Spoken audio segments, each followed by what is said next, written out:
I didn't go to college. I barely graduated high school, didn't do good in the formal grading system. In fact, I flunked English in my senior year because my teacher would just open the book and just be like, okay, read this page. And then she would go back to her desk and do nothing. Well, there's different types of success. It kind of depends on what you're thinking about. Because some people like to fantasize the successes like they're this big rock star or pop star. They, sell out like arenas or whatever, right? That is very, very, very hard to obtain. Okay, I'm no longer being challenged in this position. Like making records is like one of the easiest things ever for me now because I've gotten so good at it. And I feel like my full potential of my skill set's not being used.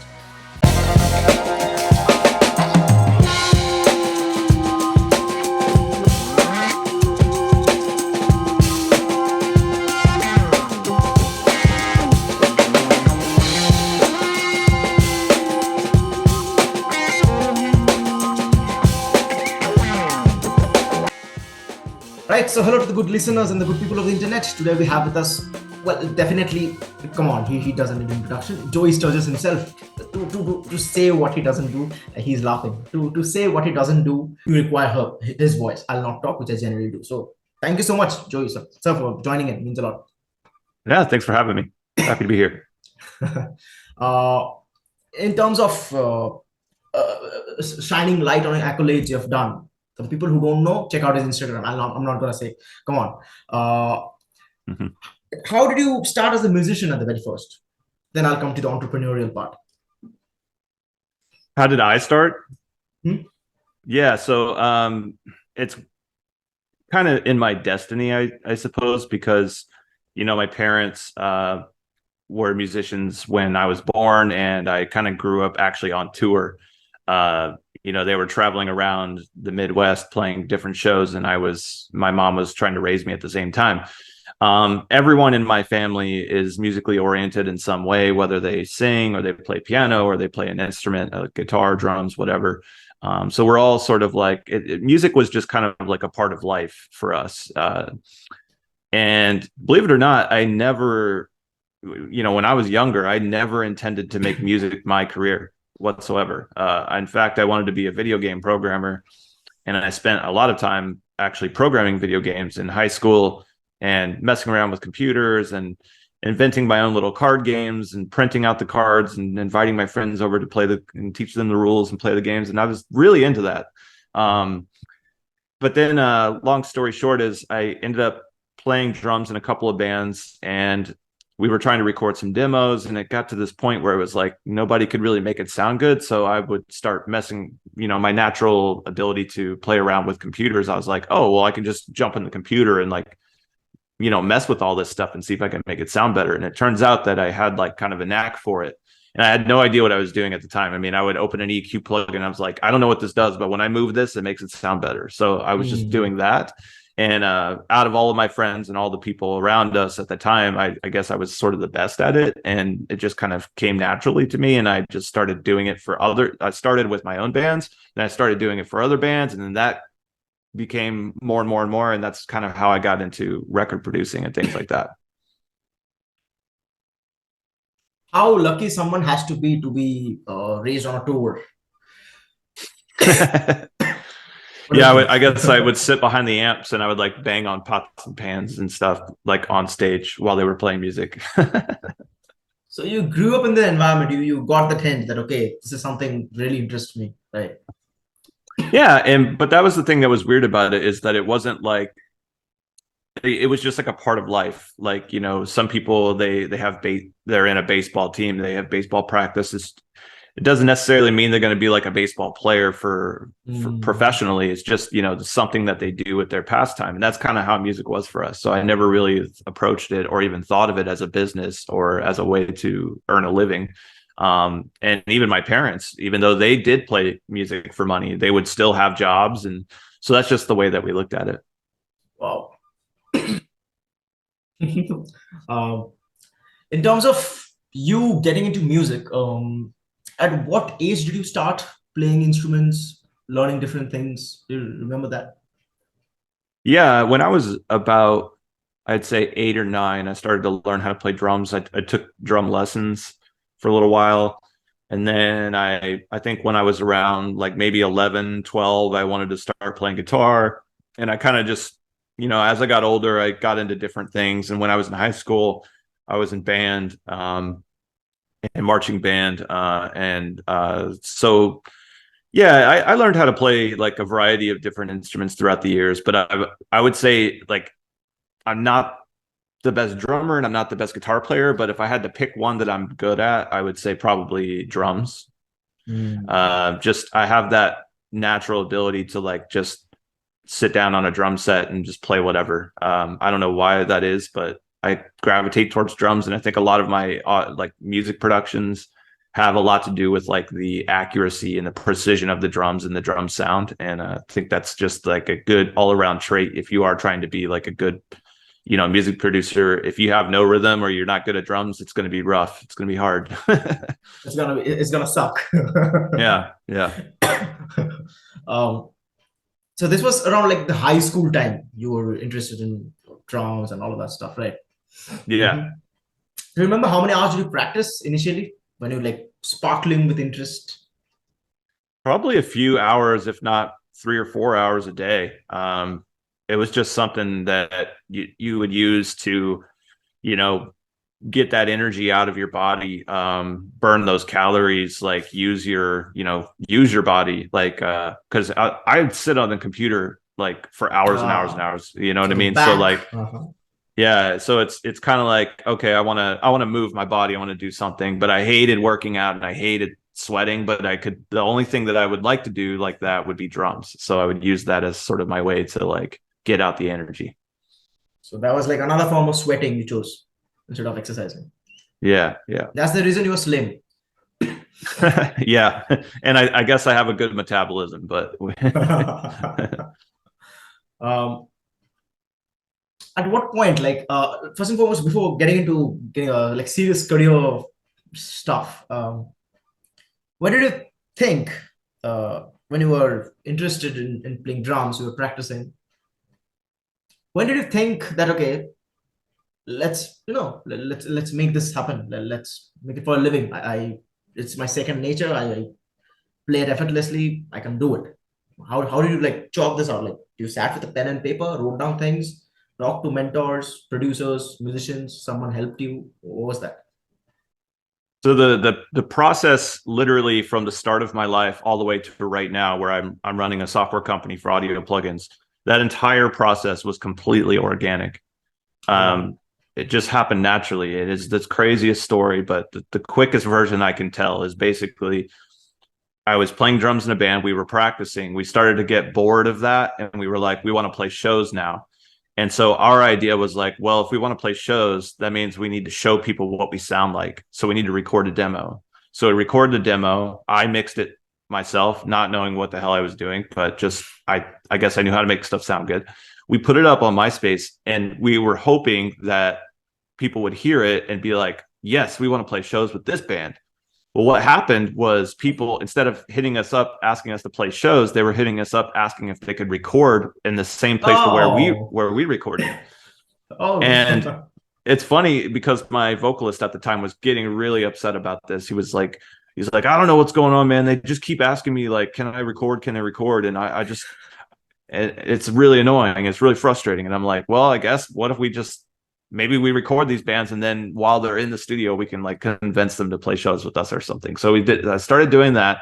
And those demos or those recordings started to make their way out into the universe and people started to listen to it and talk about it.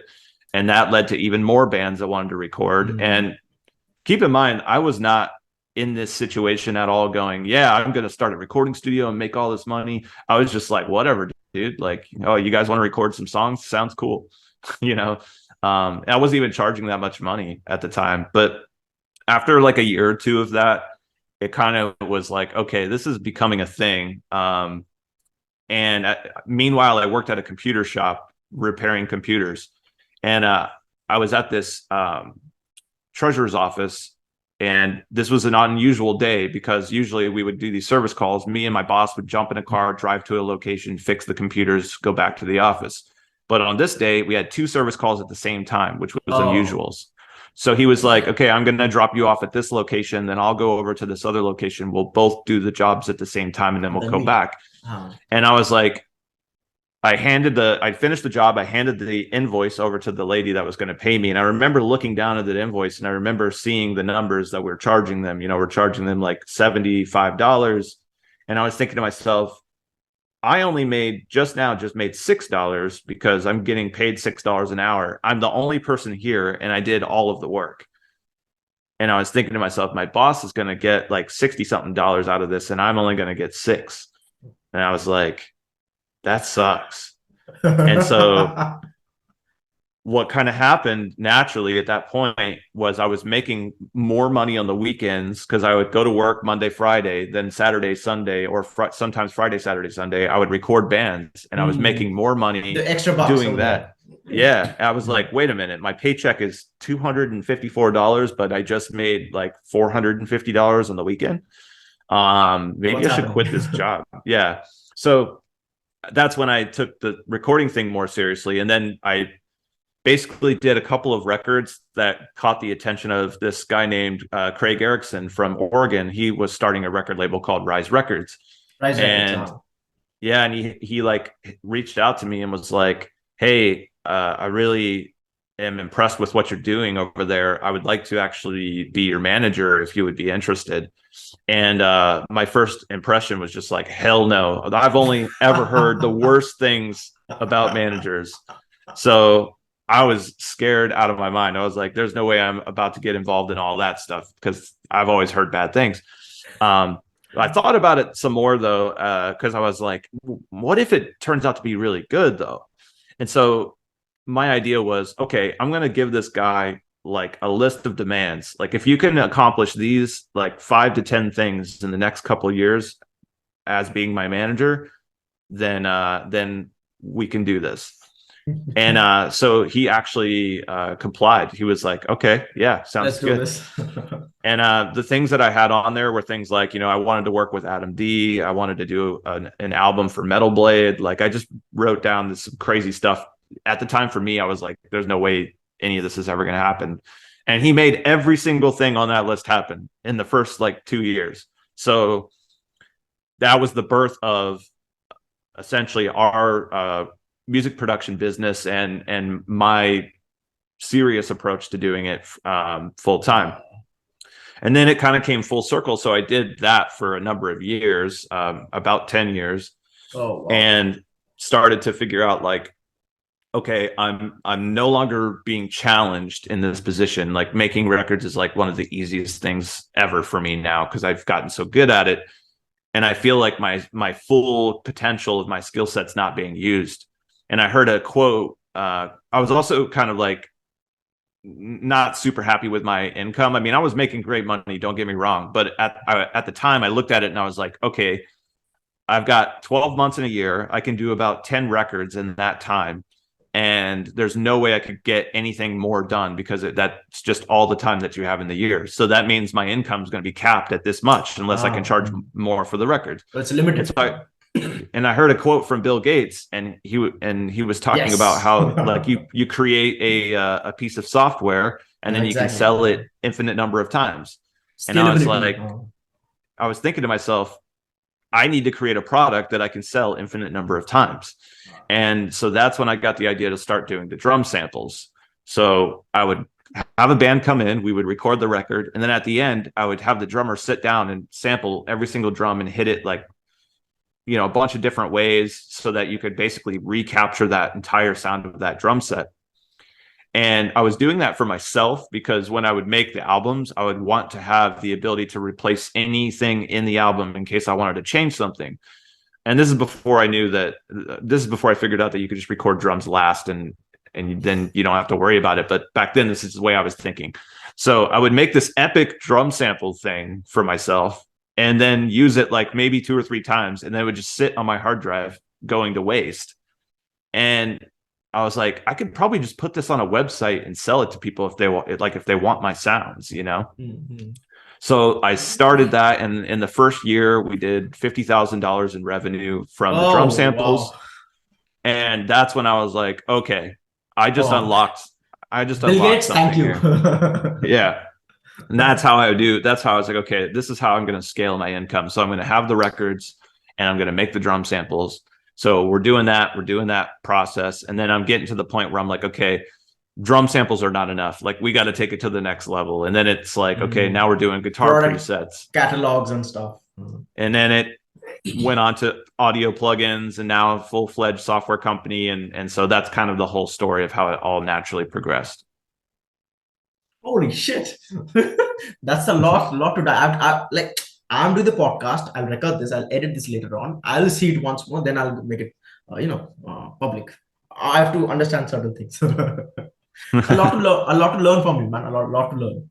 Yeah. What was your age back then when you were thinking of all of this? You were making records, having all of these thoughts of okay, let's automate businesses. Let's make money by selling a product multiple number of times, scalability, and all of this stuff. Yeah, I mean, a lot of that happened in my 20s. I'd started off recording bands when I was 19.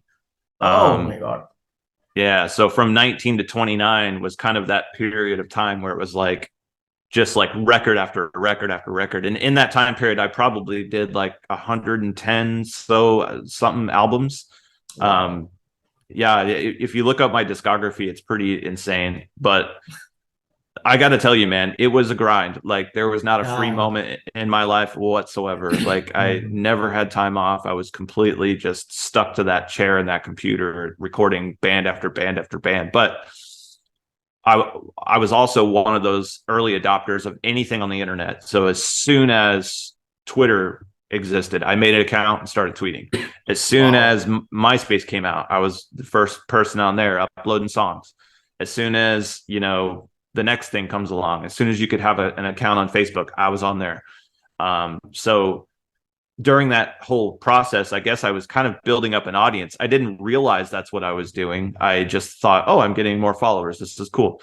But that all ended up working out in my favor when I did launch like the drum samples and then the guitar presets and then the Wow. plugins.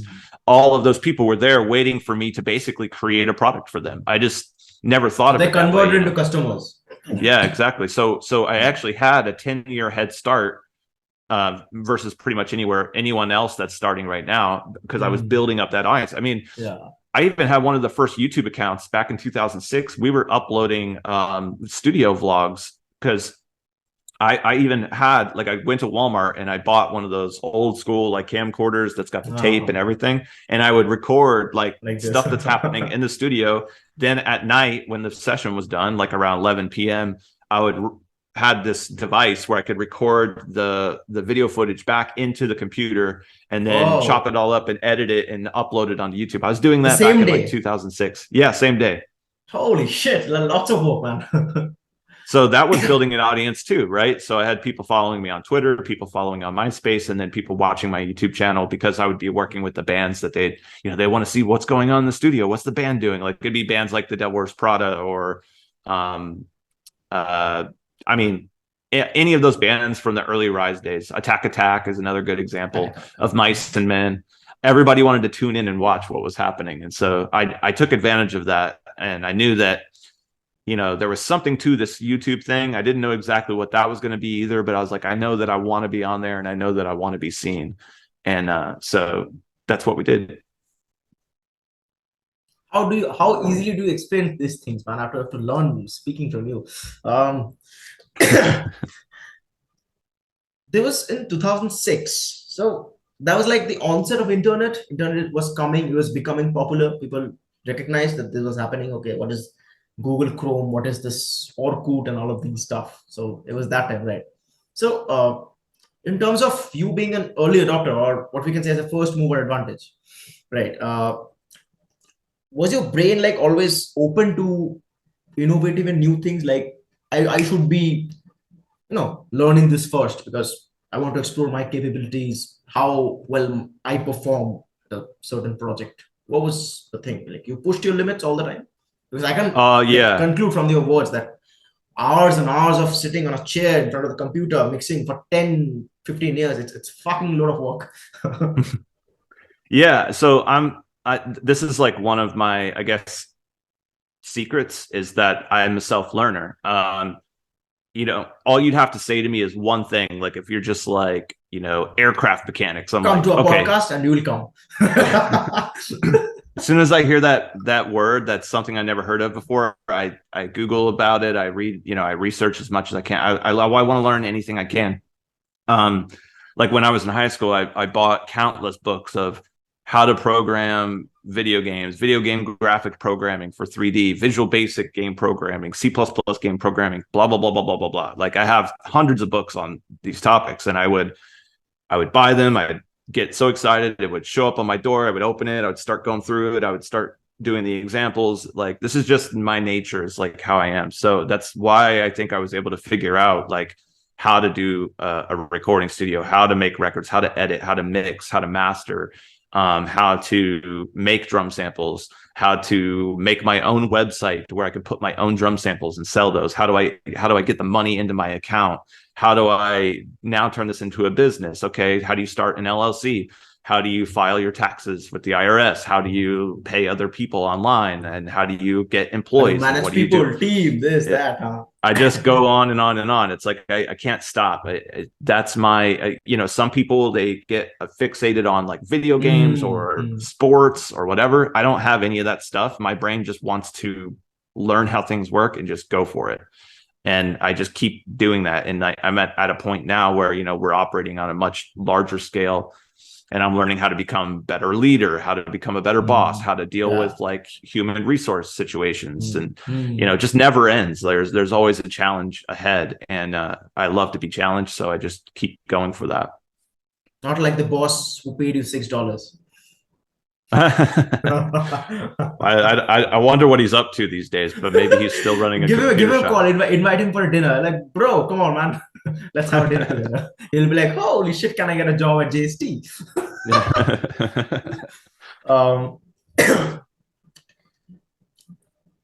How were you as a student? Because to be honest, if I explain a certain thing here, in India, what generally happens is a lot of emphasis is given on education.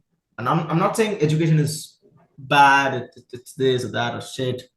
A lot of emphasis is given on education, but from the onset of the internet, like as how I view education, is just a piece of knowledge for doing a work. If you want to know how to make bottles, you just learn them. You don't go through 14 years of schooling to learn making bottles. It just takes an hour to learn, for example, right? So right now there's a cusp of change everyone is going through, and also AI being the threat to a lot of industries, especially the music.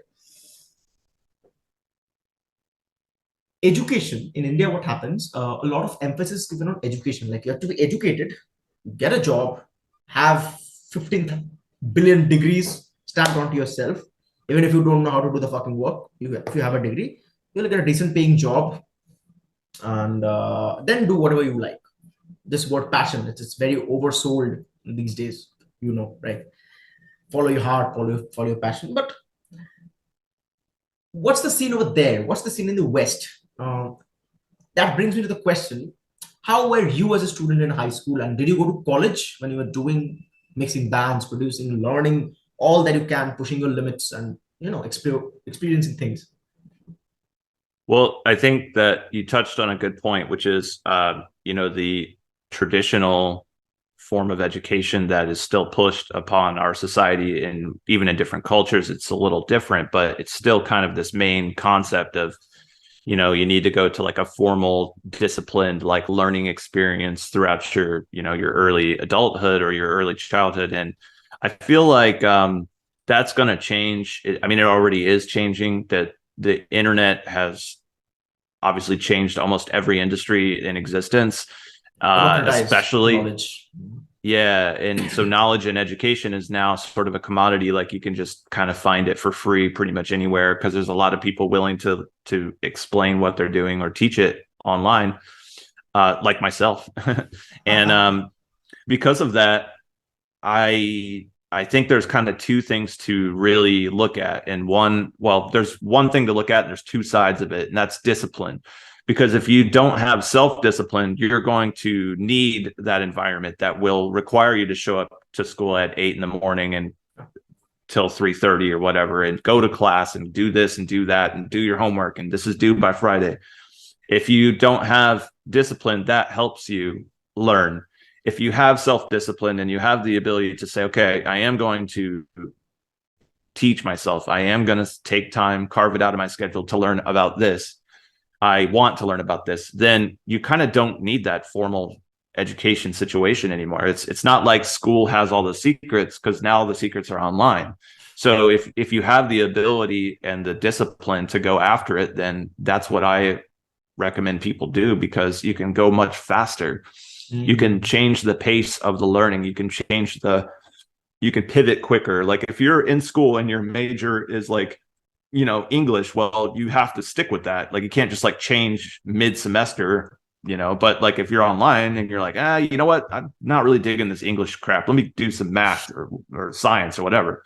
And like then you go down that route like as soon as you have the passion to do so, and that creates a faster learning experience. So I think we're going to see an interesting time where there's going to be a lot more people like myself, where I didn't go to college. I barely graduated high school, didn't do good in the formal grading system. In fact, I flunked English in my senior year because my teacher would just open the book and just be like, okay, read this page. And then she would go back to her desk and do nothing. She didn't teach us. And I would just literally fall asleep in that class. I couldn't handle it. It was so boring to me. And I'm kind of one of those people where like I have to be engaged to be learning.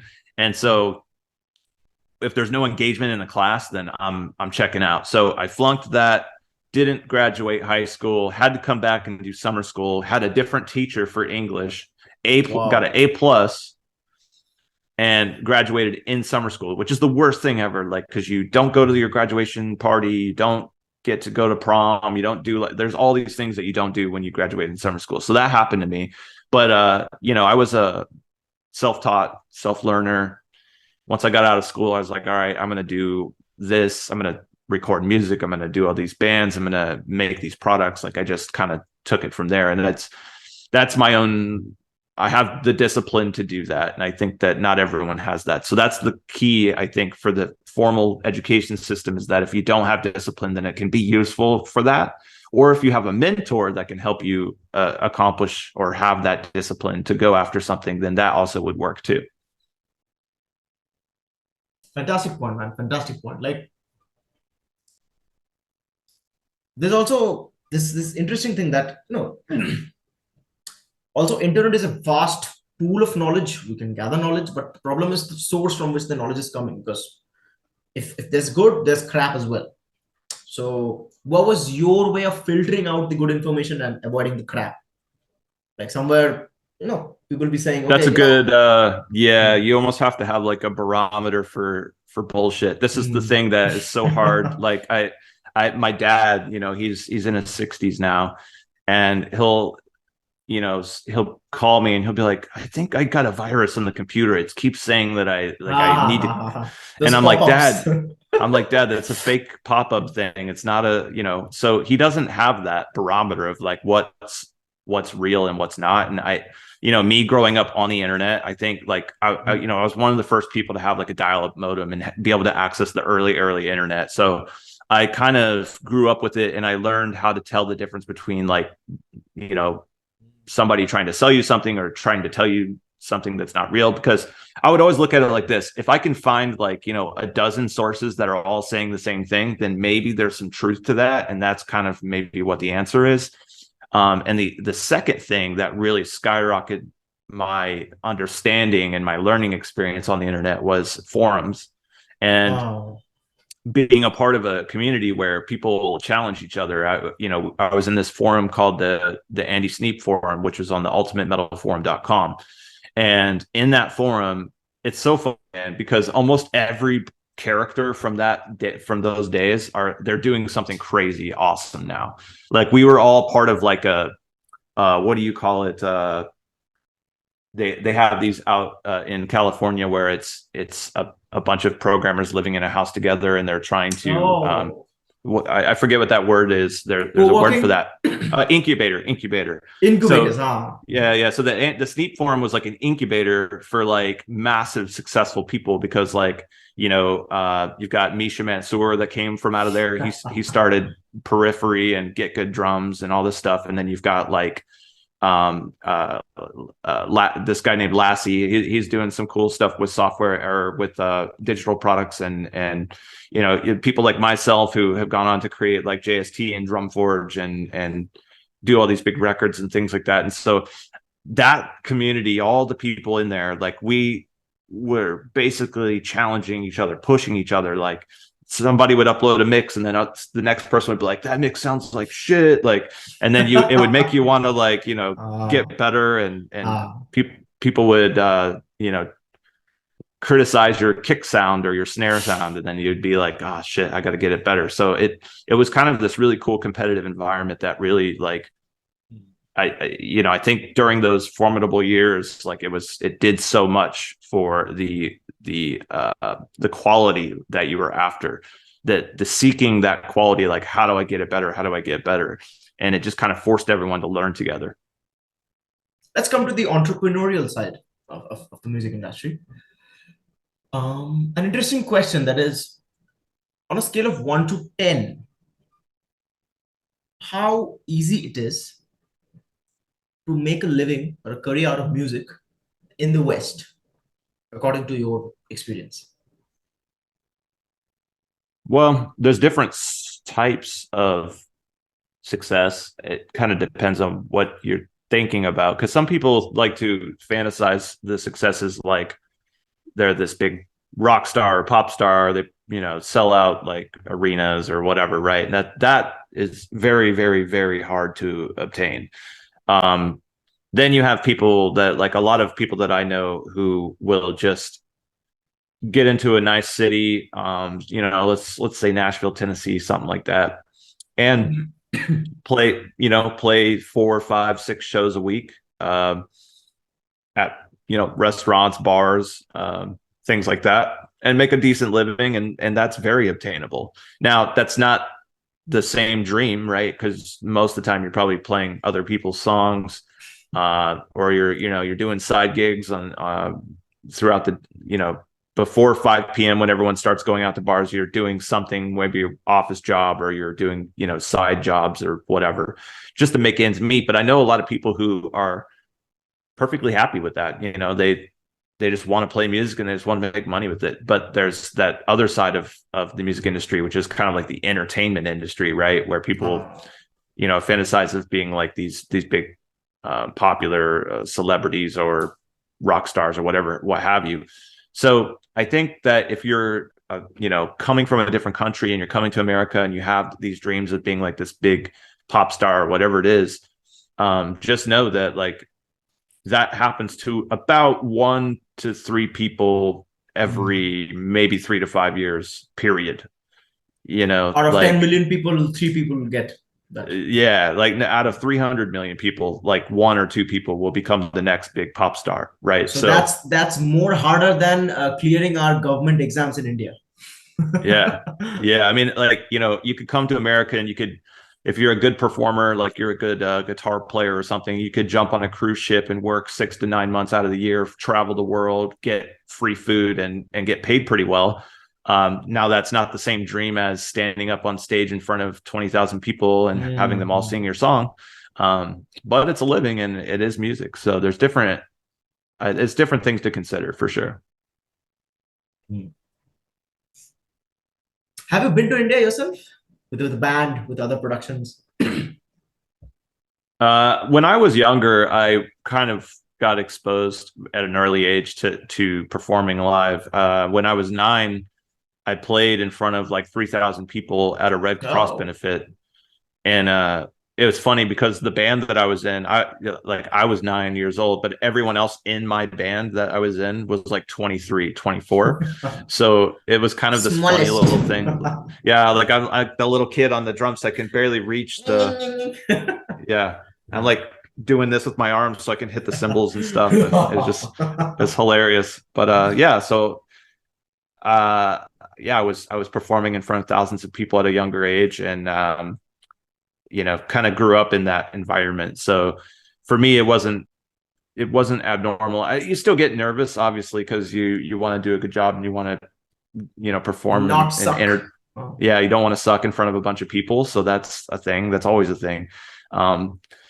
So yeah, but it wasn't like anything that I really aspired to do. Like, it was kind of cool for a little while. Like, I did enjoy doing it in high school. We played some pretty cool shows when I was in this a bigger band at that point. But it wasn't like oh, I want to go on tour and I want to be in this big band. I never looked at it that way. It was just a fun thing to do on the weekends, pretty much. Hmm. You ever visited India? No, I've never traveled that far. That's When are you planning to? we'll see. Because when I was in my early 20s, I was like kind of not terrified of traveling, but it was more like this thing where it's just like I didn't have any interest in it. And I kind of was afraid of like flying.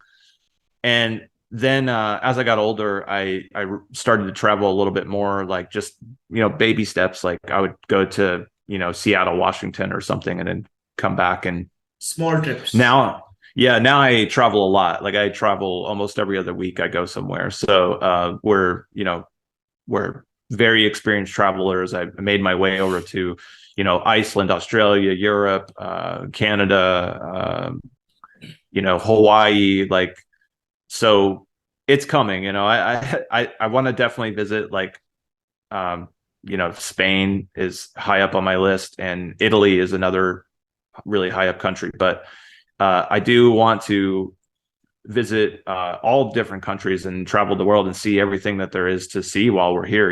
It's life is too short. You know what I mean? Yep. So yeah, soon, hopefully soon. So I'll mail you when you will come. I'll get a hint and then mail you. Come, Joey. Yeah. Let's have some butter chicken. Yeah. India is famous Okay. for all of those Yeah. dishes, Yeah. right? My wife loves Indian food, so Yeah. should be in heaven. So the next podcast will be with your wife. Yeah. Yeah. It will be a F&B podcast. Yeah. MasterChef India. Now, interesting question. That is, how are you seeing AI? Man, I mean, it's like technology is the future for the music industry, or is it gonna take away loads of jobs? Because as an entrepreneur, you are also a visionary. You have to think 5, 10 years abroad. What do you see? Yes. Okay, so here's my theory of what's going to happen. There's going to be basically like a renaissance of content and art. So AI is going to creep its way into our natural process of creating art. It's going to help us write lyrics, help us write songs. Then it's going to actually write some of the songs and some of the lyrics, and then it's going to write songs, and then it's going to write albums, and then we're going to get to this point where you're going to have like a fully AI band that's popular and crushing it. But through that, we're going to realize, and this is much in the same way that you would pay $100 to go to a world famous museum to look at a painting that was done in the 1700s, is that was a real thing. That was a real thing that somebody sat down and did with their hands and with their own creativity. So we're going to go all the way up to this peak of artificial intelligent creations and art and things. And then it's all going to fall back down to, I want to watch a person stand in front of me and sing that for real. I want to watch a person, a natural performance, a natural piece of art, something that someone actually created out of their own creativity and with their own two hands and their own voice and things like that. So we have to go through that. And, we're already seeing a little bit of it. Like you're seeing it when in the NFT space. I feel like NFTs were like the talk of the town for the last year and a half. And some of the NFTs and paintings sold for millions of dollars. Like people are buying all of those. And now I barely hear anything about NFTs anymore. Exactly, and I know that exactly. And that's also an example of like how fast like technology can change things and how fast software changes things in different industries. And I think that in music, it's still going to be this slow thing that happens over years and years and years, but people are going to realize in the end that it comes back to human creation, human created art, and a natural ability to use music as a language to speak to each other emotionally. And that's really what music is all about. And I think that there's no way in hell that AI will ever create the same emotions that somebody can portray through human created art. It just will never happen because AI doesn't have emotions and never will. It can kind of pretend like it does, and it can learn about how emotions work and things like that, but it won't be like what humans have and what humans can give. And so, yeah, we're going to rise up to a peak and it's all going to crash down and it's going to come right back to real art. So people who are now choosing music as a career, a performing artist, a producer, are they doing the right job? Yeah, I mean, if you love to sing and you're pretty decent at it, I would definitely keep pretty decent at it. I would keep doing it. I would keep doing it. I think it's an amazing thing. It really is. Music is like one of the most incredible things that we have, like between us humans, and that it's amazing that you can like take your hand and like hit these pieces of metal and have it like make tones that go out into the air. Like it's magical, it's true magic. So I think we have to respect that. We have to chase that. We have to continue that. It's very, very important for humans, and for like our species. You don't see other animals making music. So other than birds do sing. So there's natural singers, man. Yeah. Wow. That's a real interesting answer. I was wondering because right now there's a common study that happened like 4 to 5 days back by an university that showed like they got a goddamn robot. They programmed him, and him or her, I don't want to go into gender equality, programmed the robot. The robot made closer to 150,000 songs in an hour's time. I was like, yes, finally someone's taking our jobs. Great, we'll be broke on streets, surviving on bread and water. And now we have an interesting answer over here. Yes. Yeah, but it's kind of like the practicality of it all, right? Like if you go in an airport and there's a self-playing piano that's in the background and it's just reading a MIDI file and playing a piano song. It's like, okay, that's happening. That's in the background, cool. I'm enjoying it a little bit, but it's a whole different thing when there's a guy over there and the guy's doing the same thing. And even if it sounds 99% the same, obviously it's going to be a little different because it's a human doing it. But just the fact that there's a guy there that is using his time to perform the same song and the same setting for the same volume, all the same things. It's just the fact that there's a person spending their time and their knowledge and their creativity to do that for you is a thing that like AI will, never be able to touch. Robots will never be able to touch that. Yeah. Legit. That's a very good answer. How far is this revolution from happening? 5-10 years? Like the peak and then drop? That's a tough one. I don't really know. I don't think anyone knows, but I do know that it's already being incorporated. I know a few songwriters that are using it to help them finish lyrics. I know people who are using it to scratch out rough ideas. Like they want to, okay, what would it sound like if I created a pop beat in C major and in G minor, and I want to hear that at 14 different tempos, and I want it to be these instruments, and you can just type this into a computer, and then it's like, here you go, and you can listen to those things without having to like sit down for a whole day and map all those things out and then manually put it all together and hit play, and then you know what I mean, like, so it's already being used, and I just don't know how it's going to affect things. I mean, obviously there's the what's it called, the gigabots that can perform the 24/7 grind band that performs on YouTube live stream right now. It does it like you can just go look it up and it's playing right now, and it's all generated by AI. And so it's like, is that going to be entertaining? I don't know. Like it just depends on how people are going to use it, and at least in the marketplace, how it's going to become. Is it going to become a product? Is it going to become music that you'll stream on Spotify? Is it going to become something you'll download or you'll buy? I don't know the answer to that, but that when that happens, that will be sort of like the pivot point, which is going to be like, wait a minute, I'm spending my money on this. I'm spending my time on this. Would I rather do that with a human that I can connect with that has like an emotional connection, or what do I want to keep doing it with computers?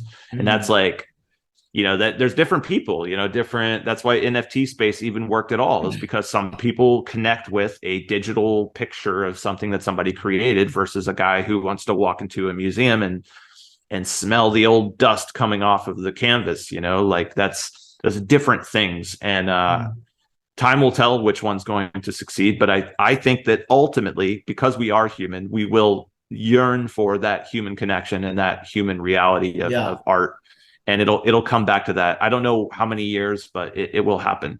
It's the same thing like you see in like a resurrection of an old music style or music genre. Like, when the 80s come back in and do synthwave, and now it's like it's kind of 80s and it sounds kind of 80s, but we're making it in 2023 and we're using modern production techniques. Like that's all lo-fi and this low pass filter and shit. Yeah, this all happens on a cyclical nature, and so it'll be the same thing with AI. In terms of looking at AI, all the plugins and softwares we use as musicians, the DAW even, that's a form of AI, right?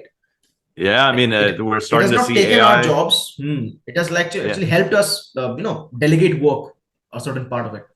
Yeah. It's in the record making process already. It's being used to, let's say a singer said the wrong word. Well, now you can use AI to like correct the word without having to go back in the studio. Like it's crazy.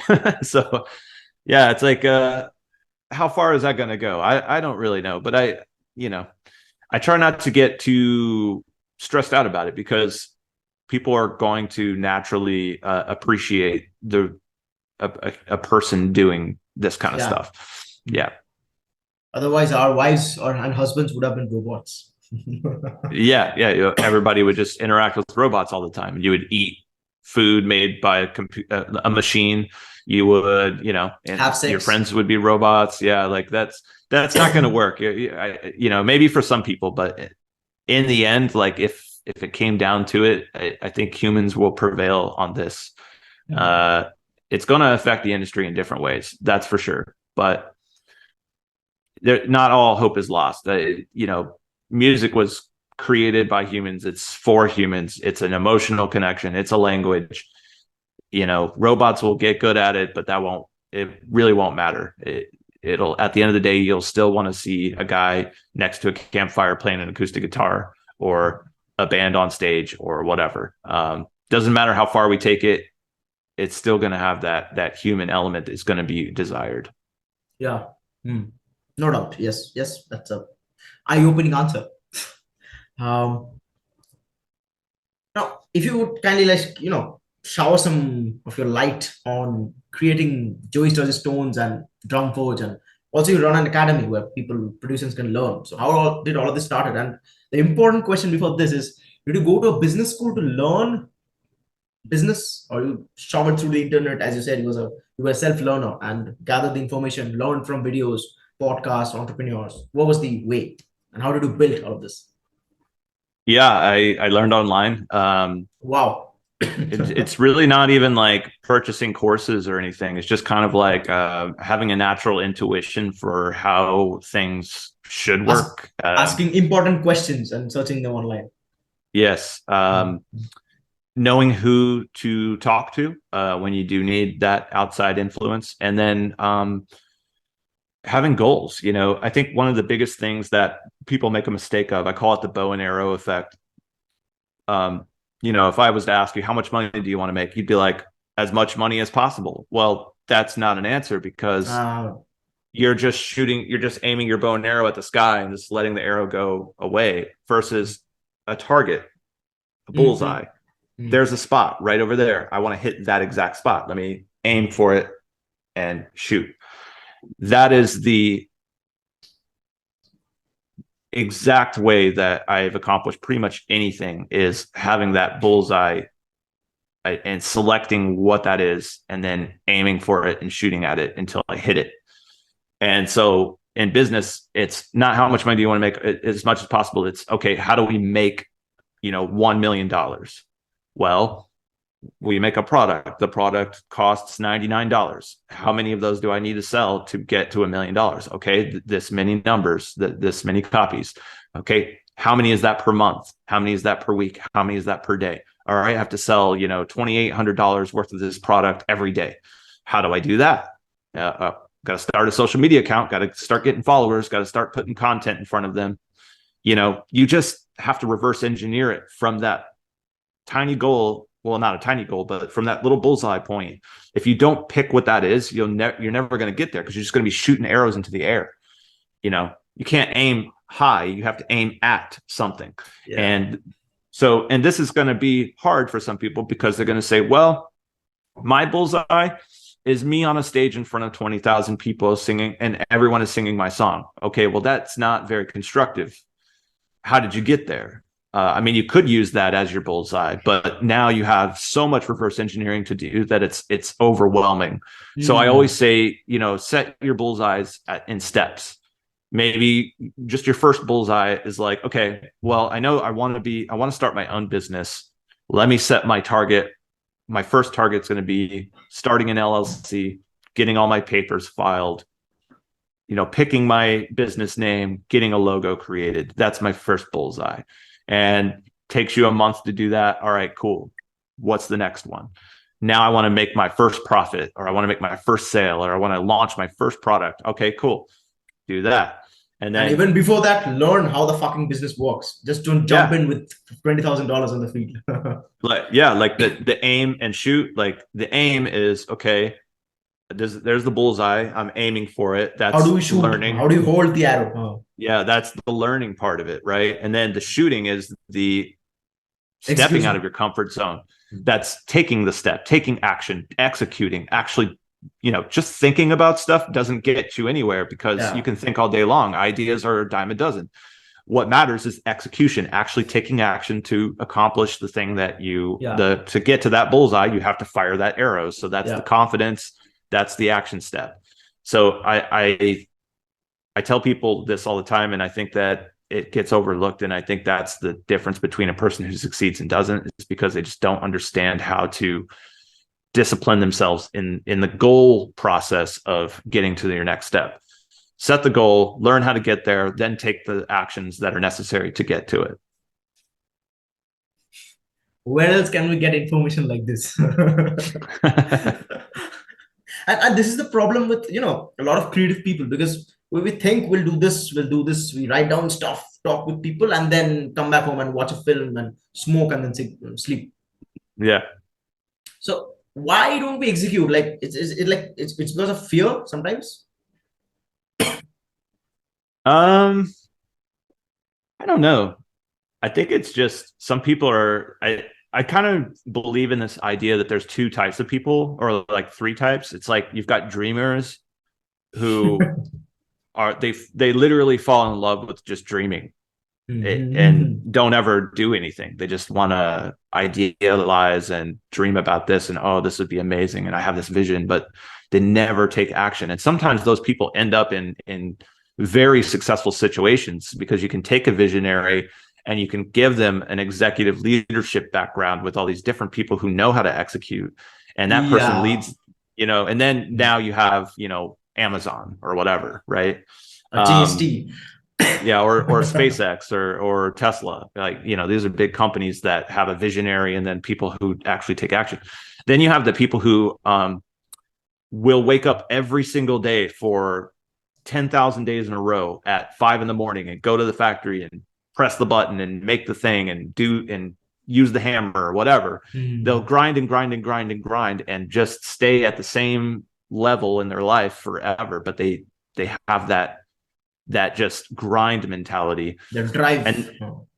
And then I think you have a kind of a third type of person, which is like they're more of like they're curious. They're like, well, how do I get this done? And that's I think where I fall.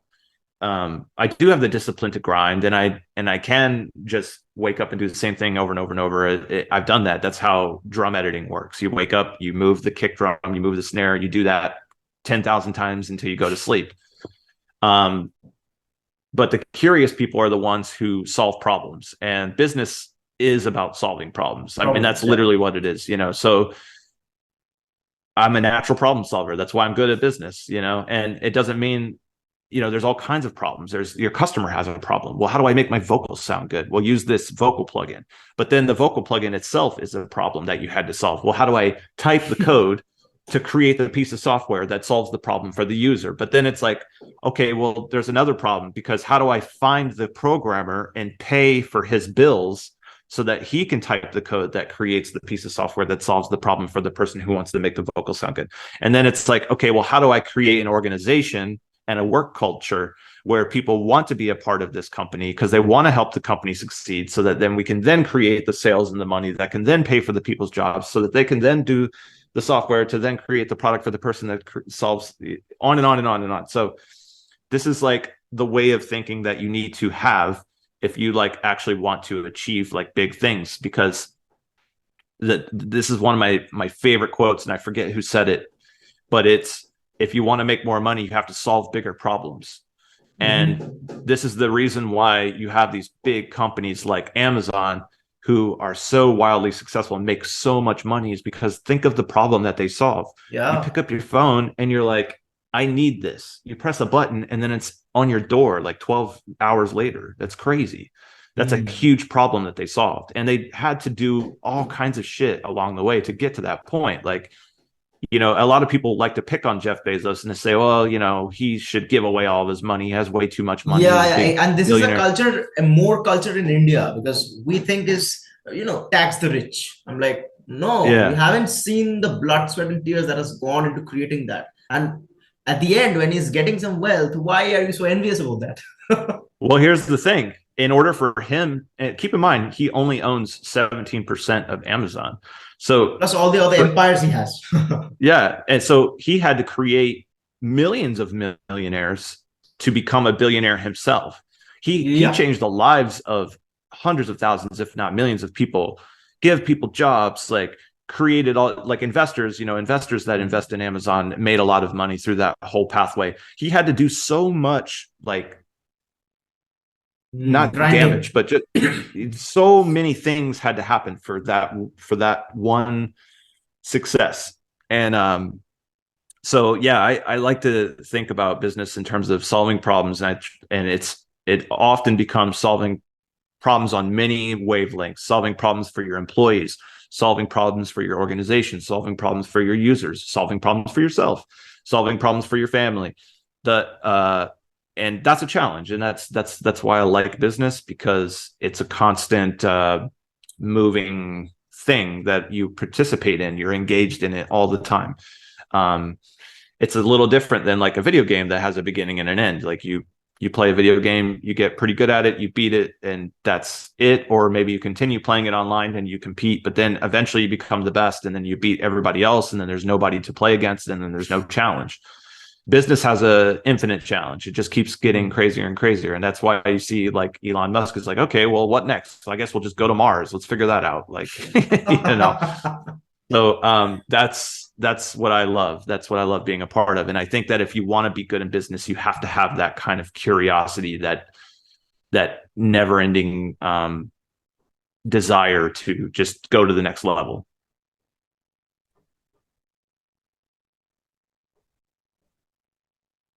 Like, will you not allow me to ask you any more questions? How do you deal with criticism and hate yourself? Like, do you listen to that, or how do you deal with it? What was the question? Oh, criticism and hate. Is that what you said? Yeah. So I struggle with that, and I've definitely dealt with that. Like, I've had some not so great moments figuring out how to react to that. And now what I do is I just think of it this way. if you are doing anything that's worth doing, people will hate you. There will be haters along the way. If you don't have any haters, I would take that as a sign that you haven't put I'm yourself not doing out there far anything enough yet. worthwhile, huh? Yeah, because you can't please everybody, and there's always two sides of a coin.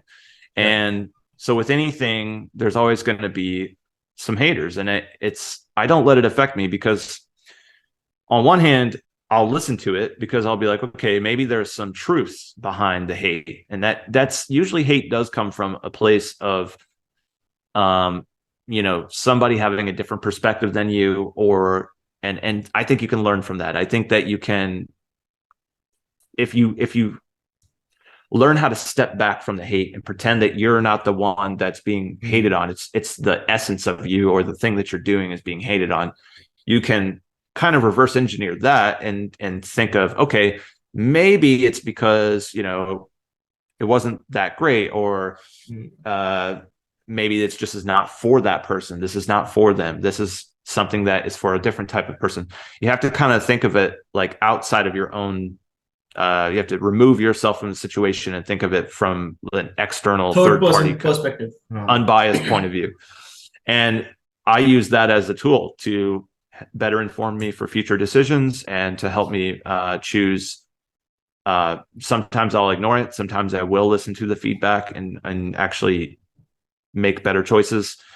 But for people who let it affect them emotionally, I think that is the most damage that you're doing to yourself, because if you can't take criticism, then you will never be able to get the constructive feedback necessary to improve. If you're at a level 54 and you want to get to a level 55, something has to change. And sometimes hate can reveal that, or criticism can reveal that change that might need to happen, and other times it doesn't. But it's worth listening to, and it's worth thinking about, but don't let it affect you emotionally, because then you never really get to iterate or improve or take the next step, because you're so worried about people hating you, which is just it slows you down, holds you back.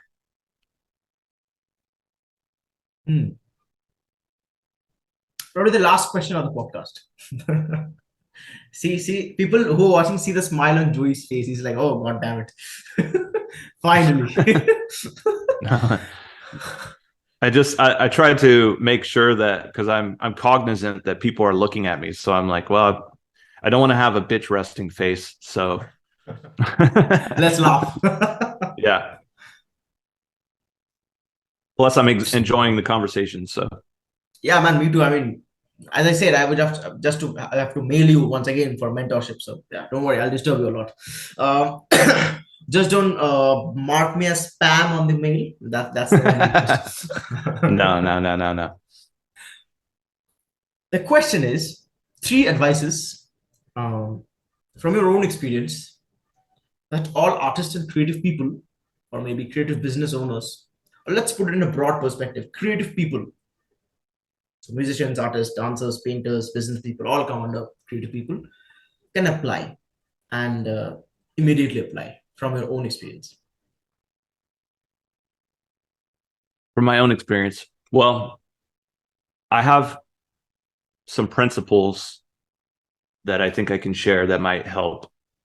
And one is going to be about money, as much as I don't think that people should be so obsessed about money, but money does run the world. You need money to live. You got to make a living, right?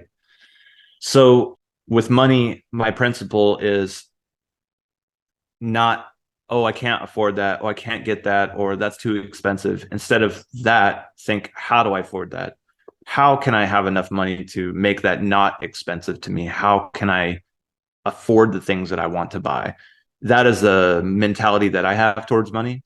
And I think a lot of people have the opposite. They're always, oh no, that's too expensive, I shouldn't spend money on that. Or no, it's like, no, other way around. How do I get it? How do I make more money so that I can have that thing? Because it could even just be an investment in your business. How do I get my first 10 grand so I can start this business? Let me think of ways to do that. Maybe I can donate some of my time. Maybe I can mow lawns. Maybe I can sell books. I don't know. figure it out, think about it that way. The second thing I'll say is the quicker and earlier you can discover your own mission statement, and I'll explain what that is in a second, the faster you will be on track to focusing on exactly what you want to accomplish and how to accomplish it. So for me, and I didn't figure this out until I think my 30s, my mission statement, one night I was just sitting there and I was thinking to myself, and I was like, why do I do all this stuff? Why am I doing the plugins? Why am I making the records? And I figured out that it's to help people make great music. It's such a simple sentence, but that's my mission statement. I help people make great music. There's a lot of ways that I do that. I do it with software. I do it with education. I do it as a music producer. I do it as a musician. I get the money. Yes. So the quicker you can figure out what is your mission statement, then everything that gets thrown at you, opportunities, questions, curiosity, all of those things can be answered with the alignment of your mission statement. So if somebody comes to me and says, Joey, have this amazing invention. It makes your car go faster and it's really cheap. And I need $10,000 to get started to create this thing. It's a prototype, blah, blah, blah, blah, blah. Will you help me? Is that going to help people make great music? No? Okay, I'm not doing it then. Because that goes away from your focus. You have a circle of focus. This is how much focus you have every day. And it's like over here. And the more things you put inside that circle, the more slices there are. And the more slices there are, the tinier those slices get. And then that's how much focus and attention each one of those little things get inside of your circle of focus. So if you don't align yourself with that, then you'll keep going down different paths that take you away from the direction and the alignment that you want to go to accomplish the thing that you originally set out to do, or the area that you want to focus in. So that's why I always say, figure out your mission statement quick. The faster you do that, the more time you have to put into that one thing and really crush it better than anyone else. Because if you spend more time on the one thing that you want to do and spend more time on it than anyone else, then you'll be the person doing it. That's so important.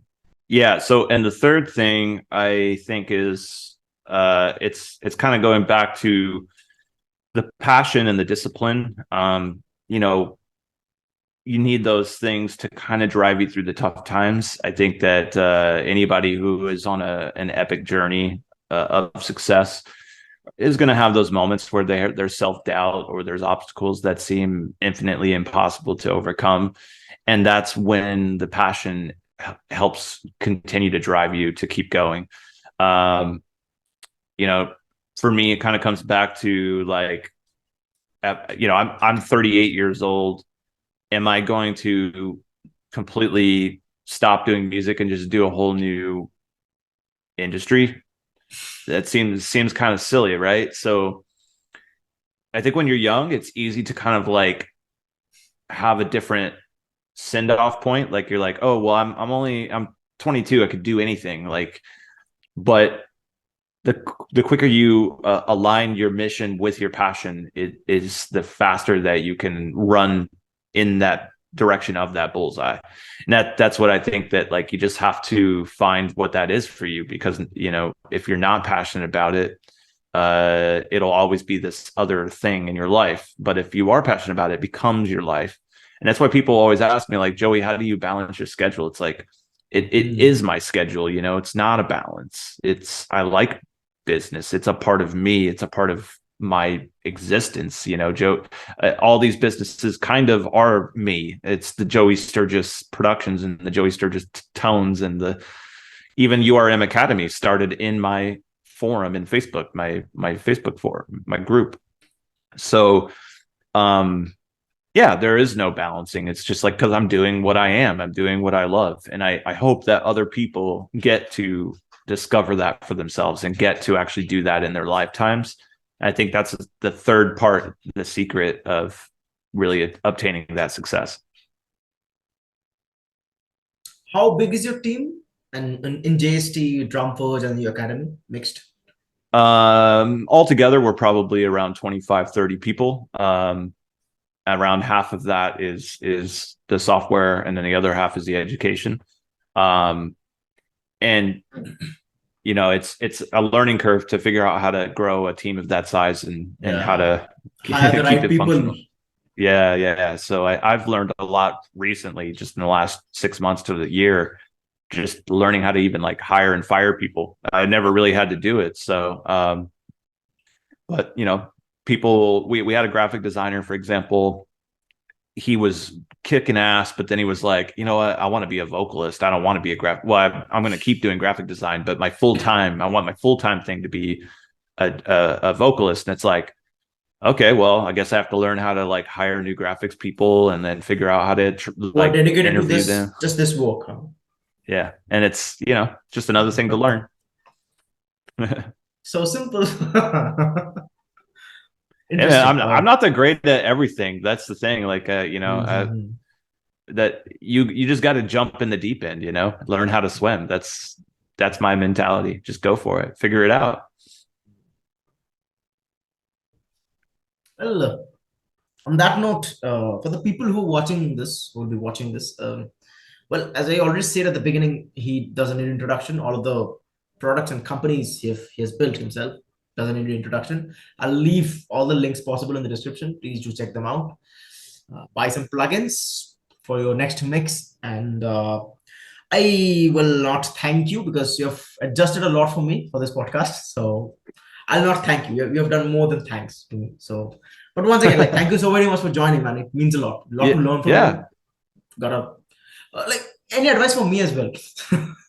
yeah. You're more than welcome. I'm happy to be here, and I hope that this podcast will help inspire some people. And my final words of advice is start before you're ready. You'll never be ready, so just get started, and Learn you'll along the see how way. you'll learn along the way. That's right. So Joey Sturgis part two. Thanks for Thank you having so me. much, man. Thanks. Thank you so much. Have a great day, man. Thank you. Yeah, you too. Cheers. Cheers.